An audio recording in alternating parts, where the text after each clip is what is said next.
ओम श्री हनुमत नमः। श्री हनुमान एस्ट्रोलॉजी, मैं पंडित दीपक भारद्वाज। प्रिय मित्रों, नमस्कार। आज आपको जानकारी दूंगा मिथुन राशि वाले जातकों के लिए मार्च माह 2021 कैसा रहेगा और क्या ग्रहों के शुभाशुभ प्रभाव आपके ऊपर घटित होंगे। पहले ग्रह गोचर की स्थिति जान लेते हैं। सूर्य कुंभ में चल रहे हैं, 14 मार्च को मीन में प्रवेश करेंगे। मंगल आपके वृषभ राशि में संचार करेंगे और जब बुध आपके अभी तो आपके मकर राशि में चल रहे हैं और 11 मार्च को कुंभ में प्रवेश करेंगे। गुरु आपके मकर में रहेंगे, शुक्र भी आपके तो अभी मकर में है, लेकिन शुक्र जो है 17 मार्च को मीन राशि में प्रवेश करेंगे। उसके बाद आपके शनि आपके मकर राशि में चल रहे हैं, दिशा शुभ बनाकर बैठे हैं, और राहु आपके वृषभ राशि में और केतु आपके वृश्चिक राशि में संचार कर रहे हैं। तो ये आपके ग्रह गोचर की स्थिति अब जानकारी लेते हैं मिथुन राशि वाले जातकों के लिए। लेकिन उससे पहले मेरी आपसे विनती है, अगर आप मेरे चैनल पर नए हैं तो इसको सब्सक्राइब करें, बेल आइकन बटन दबाएं, इसको शेयर करें।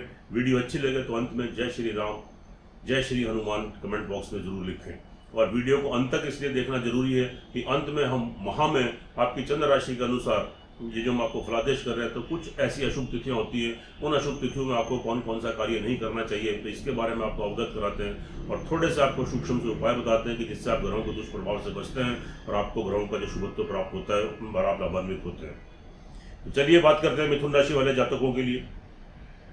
तो यहाँ पर तो आपके मिथुन राशि वाले जातकों के लिए स्थिति थोड़ी सी क्रिटिकल है। एक तो आपको ये मालूम होना चाहिए कि आपके राशि के ऊपर शनि की अष्टम ढैया चल रही है। अष्टम ढैया कभी फेवर नहीं करती, वो तो ये थोड़ा आप शुक्र मनाइए कि शनि अपनी राशि में है, दिशाशोक बनाकर बैठे हैं। ये नहीं तो अष्टम ढैया तो आपको काफ़ी प्रॉब्लम तो देने वाली है। उसके साथ ही आपके वहाँ पर आपके गुरु भी हैं जो नीच राजभंग योग में, और फिलहाल वहाँ पर आपके जो बुध भी हैं, और जब बुध अभी आपके वहाँ पर जो मकर राशि में जो रहेंगे तो यह आपके 11 मार्च तक रहेंगे। उसके बाद वो आपके फिर कुंभ राशि में जाएंगे, तब स्थिति थोड़ी आपकी ठीक होगी। थोड़ा शारीरिक और मानसिक संतुलन थोड़ा गड़बड़ाएगा, थोड़ी इरिटेशन, फ्रस्ट्रेशन, स्वभाव में चिड़चिड़ापन, थोड़ा गुस्सा और डिसीजन लेने की पोजीशन नहीं, और आपके नेगेटिव थॉट्स, नकारात्मकता, तो ये सारी चीज़ें क्रिएट हो सकती हैं। और शारीरिक भी कहीं ना कहीं हेल्थ को लेके कुछ इश्यूज आपके साथ क्रिएट हो सकते हैं, तो थोड़ी सावधानी बरतने की जरूरत है, थोड़े से उपाय करने की जरूरत है, ये आपको अंत में बताएंगे। उसके बाद आपकी फैमिली फाइनेंस की स्थिति आपकी ठीक रहेगी, आपको घर परिवार वालों का सपोर्ट मिलेगा, तो उनका सहयोग प्राप्त होगा, तो उनसे अच्छे मधुर संबंध बनेंगे। पहले से कोई मतभेद है तो वो आपको दूर हो जाएंगे। और तो अचानक से कहीं से धन की प्राप्ति, आपके धन कोष में वृद्धि, तो आपका जो फाइनेंस है, आपका जमा धन है, तो उसमें थोड़े आपके वृद्धि होने के, उसमें इंक्रीमेंट होने के कुछ चांस हैं और उसमें थोड़ी बढ़ोतरी आपकी होगी। अब बात कर लेते हैं आपके थर्ड हाउस की। तो यहाँ के लॉर्ड आपके जो सूर्य हैं अभी आपके कुंभ राशि में चल रहे हैं और 14 मार्च को फिर वे आपके मीन राशि में जाएंगे। लेकिन तो क्या है कि 14 मार्च तक तो स्थिति थोड़ी सी क्या रहेगा कि आपका थोड़ा कॉन्फिडेंस लूज होगा, आपके अंदर निगेटिविटी, आपके निगेटिव थॉट्स, थोड़ी नकारात्मक आपके विचार तो ये आपके अंदर उत्पन्न होंगे। अनजाना डर, अनजाना भय, क्या होगा, कैसे होगा, फ्यूचर को लेकर तो ये चिंता, टेंशन, थोड़ी स्किन की प्रॉब्लम, आंखों की प्रॉब्लम, तो आपको रक्त की प्रॉब्लम, और तो ये आपको थोड़े रोग हो सकते हैं। और जो आपके छोटे भाई बहन हैं उनसे थोड़ी प्रॉब्लम, थोड़ी तकलीफ आ सकती है। मिलने जुलने वाले मित्र बंधु, आपके नीचे काम करने वाले तो आपको धोखा दे सकते हैं, तो कोई प्रॉब्लम आपको क्रिएट हो सकती है, तो आपका थोड़ा नाम भी खराब हो सकता है। लेकिन यह स्थिति 14 तारीख के बाद बिल्कुल ठीक हो जाएगी। फिर आपको अचानक से आपको लाभ मिलेंगे, आप लाभ गेन करेंगे, आपके अंदर एकदम से आत्मविश्वास आ जाएगा। छोटे भाई बहन जो मिलने जुलने वाले होंगे, फिर उनका लाभ, बेनिफिट, सपोर्ट आपको मिलेगा। 14 मार्च तक थोड़ा संयम बरतने की जरूरत है, जब बहुत तरीके से चलिए और थोड़ी कूटनीति से काम कीजिए, और नहीं तो आपको कहीं से कोई नुकसान हो सकता है। और जो आपके सहकर्मी उनकी ऊपर थोड़ा ध्यान दीजिए। लेकिन 14 तारीख के बाद स्थिति बिल्कुल आपके अनुकूल है, आपके फेवर में है, तो उसका लाभ आपको मिलेगा। और जो छोटी मोटी जो ट्रैवलिंग है, जो यात्राएं हैं, तो 14 तारीख के बाद उनका भी आप लाभ, बेनिफिट आप गेन कर सकते हैं। और आपका थोड़ा तो उसके बाद आपका नेम फेम भी थोड़ी बढ़ने की पूरी संभावना रहेगी, तो स्थिति बिल्कुल ठीक है। उसके बाद फिर बात कर लेते हैं हम आपके फोर्थ हाउस की। यहाँ पर स्थिति आपके बुध आपके 11 मार्च को आप कुंभ में जाएंगे, तब तक मकर में अष्टम है। तो 11 तारीख तक भूमि, मकान, वाहन से संबंधित अगर कोई आप नया कार्य करना चाहते हैं, नया मकान लेना चाहते हैं, कोई संपत्ति खरीदना चाहते हैं, या कोई वाहन लेना चाहते हैं, तो 11 तारीख तक थोड़ा संयम बरतें। तो 11 तारीख तक स्थिति बहुत शुभ नहीं है। उसके बाद स्थिति आपके बिल्कुल अनुकूल है, तो एकदम शुभ है। फिर आपको तो मकान लेने के भी योग आपके बन रहे हैं, और कोई चल अचल संपत्ति की प्राप्ति आपको हो सकती है, और साथ में आपको नए वाहन की प्राप्ति आपको हो सकती है। फिर स्थिति आपके पक्ष में, आपके अनुकूल है, फिर कोई भी डिसीजन आप लेना चाहें ले सकते हैं। और 11 तारीख के बाद आपकी माता जी की अगर हेल्थ को तबियत जो खराब चल रही है उसमें भी सुधार होगा, उनका आशीर्वाद मिलेगा, उनकी ब्लेसिंग मिलेगी, उनसे भी कोई हेल्प सपोर्ट आपको मिल सकती है। और घर में आपके सुख संसाधनों की वृद्धि होगी, लग्जरी आइटम्स बढ़ेंगे और घर में सुख शांति का माहौल रहेगा। तो 11 मार्च के बाद स्थिति आपके बिल्कुल फेवर में चल रही है। उसके बाद हम बात कर लेते हैं यहाँ पर आपकी संतान पक्ष की। तो संतान पक्ष की दृष्टि से अगर देखें तो वह स्थिति आपके बिल्कुल ठीक है। आपको संतान की तरफ से तो आपको खुशखबरी मिलेगी, गुड न्यूज़ मिलेगी। तो आपकी संतान तरक्की करेगी, उन्नति करेगी, या कोई उनका विवाह शादी का संबंध बनेगा, या उनकी अचानक से कोई नौकरी लगेगी, या एग्जाम में पढ़ाई में बहुत अच्छे मार्क्स लेकर पास होंगे, तो किसी कंपटीशन को जो क्वालिफाई कर जाएंगे, कार्य व्यवसाय में तरक्की, उन्नति। ऑल ओवर देखें तो संतान पक्ष को लेकर बिल्कुल संतुष्टि, बिल्कुल सेटिस्फेक्शन रहेगा और स्थिति आपकी बिल्कुल फेवर में बन रही है। और जो विद्यार्थी वर्ग है उनके लिए बहुत अच्छी स्थिति है। जो मीडिया के क्षेत्र में, पेरेंटिंग के क्षेत्र में, कॉस्मेटिक्स में और आपका शेयर बाजार में, बैंकिंग सेक्टर में, सौंदर्य प्रसाधन, कला, एक्टिंग, इससे संबंधित आप कोई कार्य करना चाहते हैं या कोई पढ़ाई करना चाहते हैं तो बिल्कुल कीजिए, उसमें आपको सफलता मिलेगी, आपको उसमें सक्सेस गेन करेंगे। और ख़ास तौर से विद्यार्थी वर्ग के लिए भी तो ये स्थिति अच्छी है। और जो जातक प्रेम संबंधों में उनके लिए भी स्थिति बहुत अनुकूल है। तो एक दूसरे से आपके संबंध प्रगाढ़ होंगे, आपके मजबूत होंगे, आपका कोई नया प्रेम संबंध भी बन सकता है। और पहले से कोई प्रेम संबंध आपके चल रहे हैं तो वो आपके जो विवाह शादी में तब्दील हो सकते हैं। तो यहाँ पर स्थिति तो आपके बिल्कुल ठीक है। और जो आपके मिलने जुलने वाले जो लोग हैं तो उनसे भी आप लाभ बेनिफिट आप गेन कर सकते हैं। और थोड़ी सलाह लेकर, तो अपने पेरेंट्स की थोड़ी सलाह लेकर, अपने माता पिता का, बड़ों का आशीर्वाद लेकर आप कोई कार्य करेंगे तो उसमें जो विद्यार्थी वर्ग है तो उनको भी सफलता प्राप्त होगी।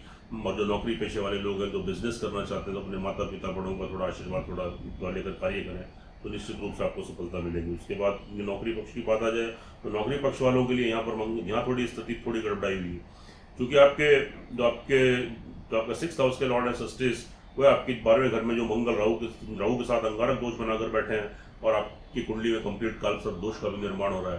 तो ये स्थिति थोड़ी सी यहाँ पर गड़बड़ा रही है। नौकरी पक्ष वालों को थोड़ी सी दिक्कत, थोड़ी परेशानी आ सकती है। अचानक से कोई नौकरी भी आपकी छूट सकती है और नौकरी लगते लगते आपकी नौकरी आपकी रुक सकती है, या नौकरी में कोई तरक्की होने वाली है तो वहाँ कोई बाधा तो आपको उत्पन्न हो सकती है।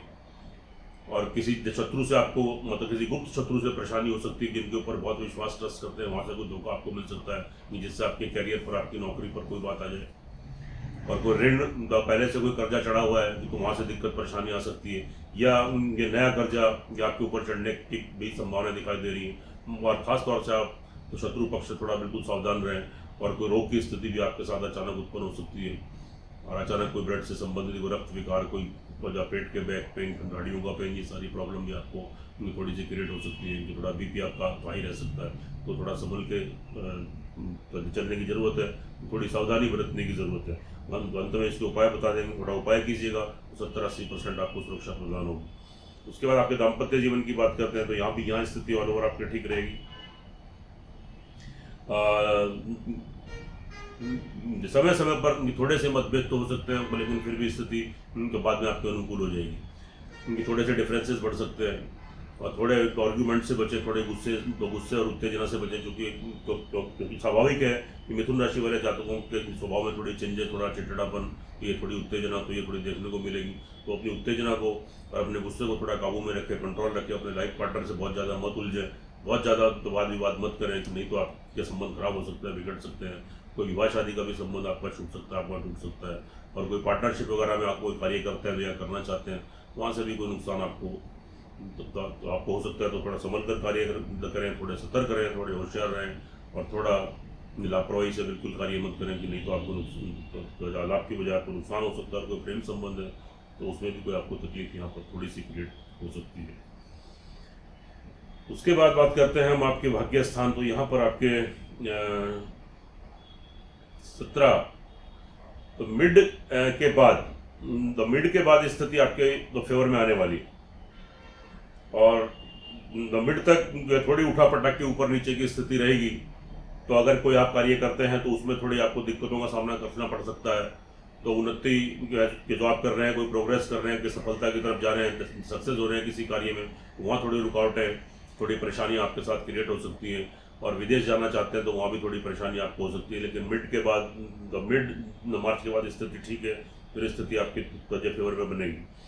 और कार्य व्यवसाय की दृष्टि से बात करें तो यहाँ स्थिति आपके अनुकूल चल रही है, क्योंकि वहाँ पर उच्च के सूर्य का भी ट्रांजिट आपका जो 17 मार्च को हो जाएगा, और साथ में आपके जो सूर्य हैं तो उनका भी 14 मार्च को वहाँ पर ट्रांजिट हो जाएगा, और साथ में जो आपके बुध हैं तो बुध की जो स्थिति है वह भी आपके 11 मार्च को कुंभ में आ जाएंगे। तो सूर्य, शुक्र और बुध आपके जो कैरियर का घर है तो ये बहुत शुभ स्थिति बनाकर बैठे हैं।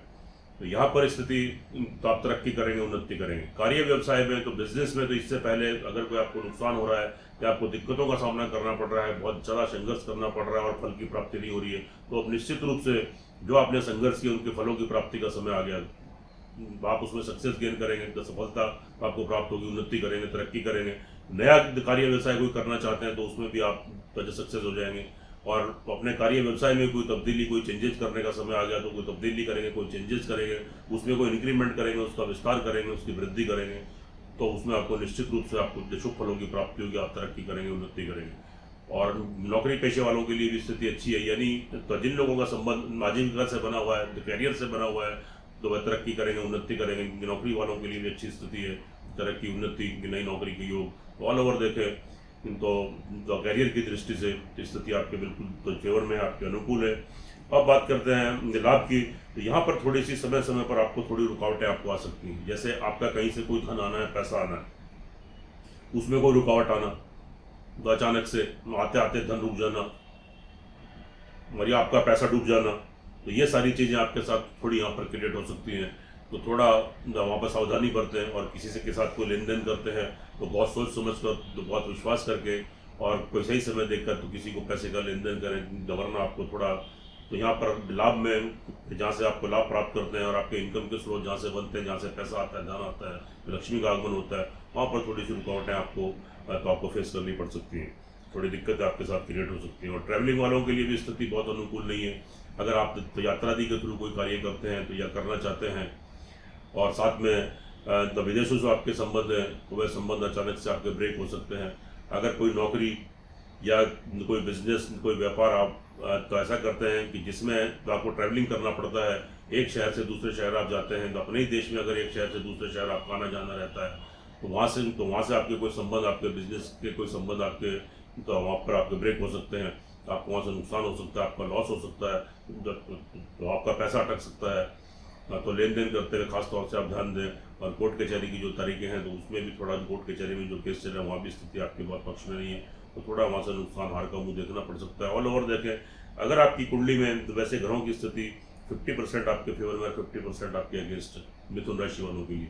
अगर आपकी कुंडली के अंदर, जरूरी बनता है अगर आपकी कुंडली के अंदर आपके ग्रहों की दशा अंतरदशा आपके फेवर में चल रही है, तो स्थिति आपके पक्ष में है, तो आपकी जन्म कुंडली में, तो आपको 70-80% तक इसके पॉजिटिव रिजल्ट मिल सकते हैं। और वहाँ अगर ग्रहों की स्थिति आपकी कुंडली में, आपके फेवर में, आपके पक्ष में नहीं है, तो यह इफेक्ट आपको 10 और 20% तक ही मिलेगी।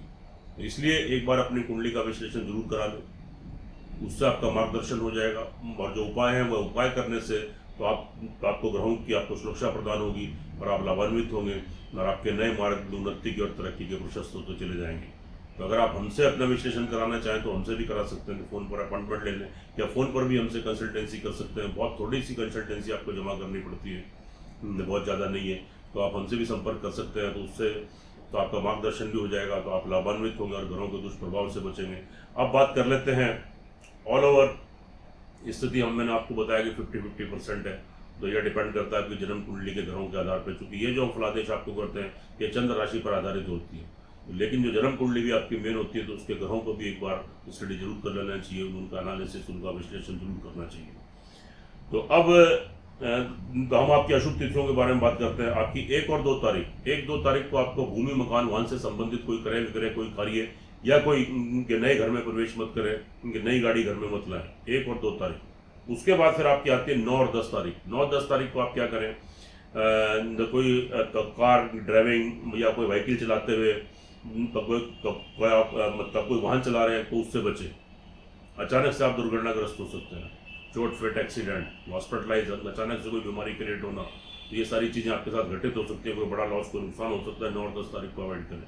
उसके बाद 19-20 तारीख को तो यात्रा जी से बिल्कुल बचें, ट्रैवलिंग से बिल्कुल बचें और तो पैसे के लेन देन से बचें, वरना आपको लाभ की बजाय निश्चित रूप से आपको हानि होने की संभावना रहेगी। और कोर्ट कचहरी के केसों को भी 19-20 तारीख को अवॉइड कर दें, आगे पीछे कर लें, उनकी तारीख बढ़ा लें या घटा लें, तो आपको स्थिति तो फिर सामान्य बन जाएगी। तो खास तौर से 19-20 तारीख को आपको अवॉइड करने की ज़रूरत है। ऑल ओवर तो देखें तो स्थिति ठीक है। अब आपको उपाय की बात हम कर लेते हैं यहाँ पर। तो आपको उपाय क्या करने चाहिए? एक आप मंगल का उपाय कीजिए और साथ में आप एक दशनी का उपाय कीजिए। ओम गंग गणपते नमः 108 टाइम्स, ओम क्रांग क्रिंग क्रॉन्ग से भवाय नमः 108 टाइम्स और ओम शंख शनिश्चराय नमः 108 टाइम्स। 3 मंत्र कीजिए। 108 करने में 5 मिनट मुश्किल से लगेगा। उसके बाद एक हनुमान जी के हनुमान चालीसा का पाठ कीजिएगा और हनुमान जी की आरती कीजिए। और मंगलवार को लाल चीज़ों का प्रसाद, लाल बूंदी का प्रसाद हनुमान जी को चढ़ाइए।